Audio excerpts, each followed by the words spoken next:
ارشاد فرمایا محمد عربی صلی اللہ تعالی علیہ وسلم نے او لوگوں اس مسلمان کو عذاب ہو رہا ہے اس کی چغل خوری کی وجہ سے. اس کو آج ہم گناہ نہیں مانتے. پیٹھ پیچھے گلہ کرنا, شکوہ کرنا, اس کے اندر عیب نکالنا, نقص نکالنا, اس کو ذکر کہتے ہیں. پہلے لوگ شراب خانوں میں بھی چغلی نہیں کیا کرتے تھے, اب تو مسجدوں میں بیٹھ کے چغلی کی جاتی ہے, مسجدوں میں بیٹھ کے گلہ کیا جاتا ہے, منبر رسول پہ بیٹھ کے گلہ کیا جاتا ہے. قرآن کریم نے فرمایا ایاکل لحم اخیہ میتا فکرہتموہ. اور لوگوں کیا تم اس بات کو پسند کرو گے, محبوب رکھو گے کہ اپنے سگے بھائی کا مرے ہوئے کا گوشت کھاؤ؟ جس چیز کی برائی اصل میں دل سے نکل جائے پھر اس کو ہم لوگ گناہ بھی نہیں مانتے, اس کو عذاب بھی نہیں مانتے.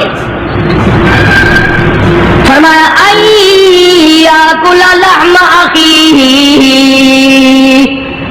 اپنے بھائی کا, مردار بھائی کا گوشت کھانے کے برابر ہے. اس کا گلہ کرنا, اس کا شکوہ کرنا, اس کی پیٹھ پیچھے چغلی کرنی. میتن فکرہتموہ, مردہ بھائی کا گوشت کھانے کے برابر ہے. قرآن کریم کہتا ہے واتقوا اللہ ان اللہ هو التواب الرحیم. ڈرو میری ذات سے, جو میں نے بتا دیا وہ پکا ہے, وہ عقل ہے, وہ سچا ہے, اس کے خلاف ہو ہی نہیں سکتا. مدینہ منورہ میں اللہ پاک سب کو زیارت نصیب فرمائے. رمضان کا مہینہ تھا, 2 عورتوں کو اتنا سخت روزہ لگا, مرنے کے قریب ہو گئی. کسی نے سرکار دو عالم صلی اللہ علیہ وسلم سے ذکر کیا کہ جی 2 عورتیں ہیں, ان کو اتنا روزے نے تنگ کیا ہوا کہ وہ تو مرنے کو ہو رہی ہیں. آپ نے فرمایا روزہ تنگ کرتا ہے, روزے نے تنگ کیا کہ جی ہاں. ان دونوں کو بلوا لیا. نبی کا مزاج امت کو سمجھانے کا تھا نا, میری امت بچ جائے, عذاب سے بچ جائے. ان دونوں عورتوں سے کہا کہ یہ پیالہ لے لو اور اس میں قے کرو, اس میں اپنے حلق میں انگلی مار کے الٹی کرو. نے کہا جی کیا نکلے گا, ہمیں تو بھوک نے بڑا تنگ کیا ہوا ہے. فرمایا جیسے میں کہتا ہوں ویسے تم کرو تو صحیح. انہوں نے انگلی ماری, جب قے کی تو پیالے میں گوشت کے ٹکڑے اور تازہ خون آیا. اب صحابہ کرام سے حضور کریم صلی اللہ علیہ وسلم نے خطاب کر کے فرمایا کہ وہ جو قرآن ہے نا ایاکل لحم اخیہ میتا فکرہتموہ, انہوں نے چغلی کی ہے. اور وہ بھائی کا جو گوشت, مردار کا گوشت کھانے کا جو قرآن میں آیا ہے, وہی ان کے منہ سے اب یہ تازہ لہو اور گوشت نکلا ہے. ان کو روزہ اسی لیے تو زیادہ لگا.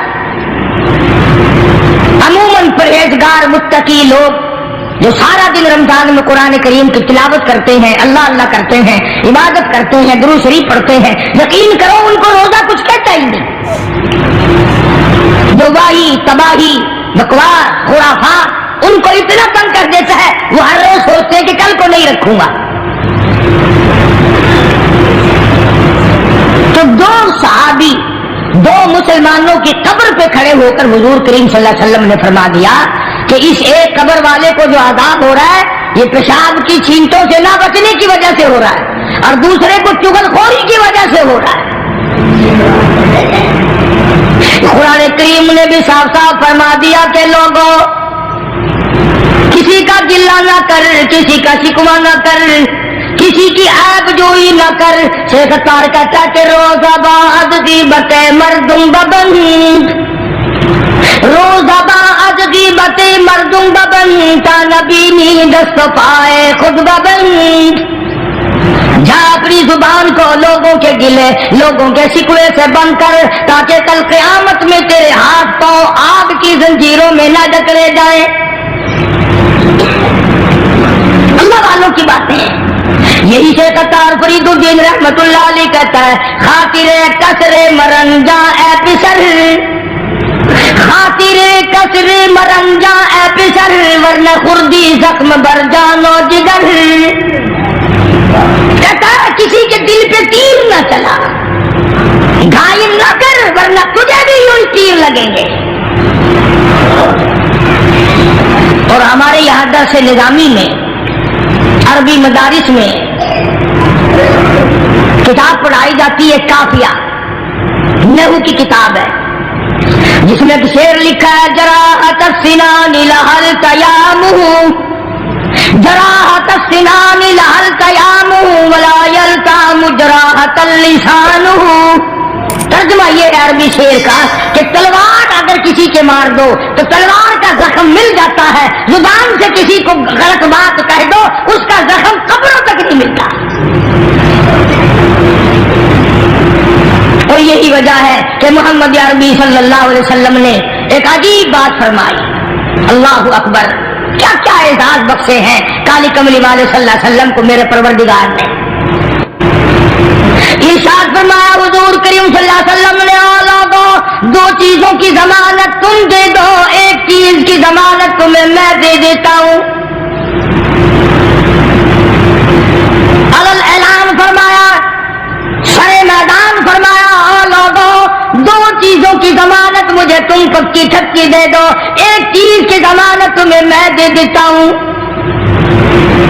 زبان کی ضمانت دو، اس کو غلط نہیں چلاؤ گے، زبان سے گلا نہ کرو گے، چگلی نہیں کرو گے، شکوہ نہیں کرو گے، جھوٹ نہیں بولو گے، ایک زبان کی ضمانت دے دو۔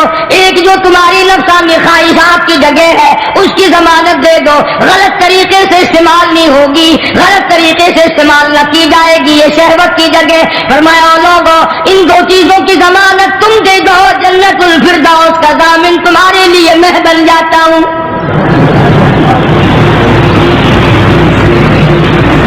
میری ضمانت ہے میں تمہیں جنت لے کے دوں گا۔ آج انہی دونوں چیزوں نے ہمیں مار دیا۔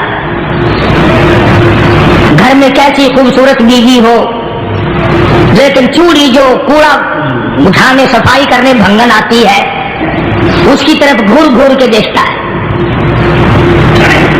گھر میں اللہ پاک نے عورت دی ہوئی ہے، خوبصورت بھی ہے، حسینہ بھی ہے، قد و قامت بھی ہے، لباس بھی ہے، سب کچھ ہے، لیکن مزاج جو بدماشی والا ہے، جو برتن صفائی کے لیے آئی ہے اس کی طرف دیکھ رہا ہے، جو نوکرانی کپڑے دھونے آتی ہے اس کی طرف دیکھ رہا ہے للچائی نظروں سے۔ اور کبھی کبھی ایسا ہوتا ہے جو بھیک مانگنے آئی کھڑی ہے وہ خیرات مانگنے آئی ہے، یہ بدماش اس کو غلط نگاہ سے دیکھ رہا ہے۔ یہ نہیں بدلا کرتا، کون بدلے؟ دستور خدا کا ہو، نافذ کرنے والی ذات محمد مصطفیٰ صلی اللہ علیہ وسلم کی ہو، بدلے گا کون؟ آج طریقہ کار مطلب پرستی کا ہے، جس مسئلے کا مطلب ہوا وہ لے لیا، باقی کو چھوڑ دیا۔ رب کائنات کی قسم مدنی کریم صلی اللہ تعالی علیہ وسلم نے ایسے ایسے لوگ پیدا کیے، آپ کی اپنی سیرت کا کیا کہنا؟ حضور صلی اللہ علیہ وسلم نے لوگوں کی ایسی سیرت بنائی آج تک دنیا ان کے مقابلے کی پیدا نہ کر سکی۔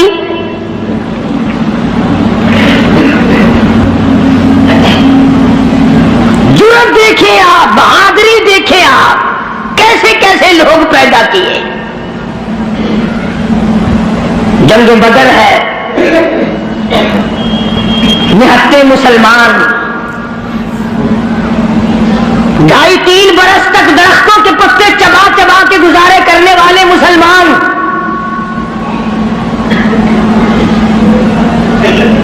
مجھے اور آپ کو کیا قدر ہو اس دین کی۔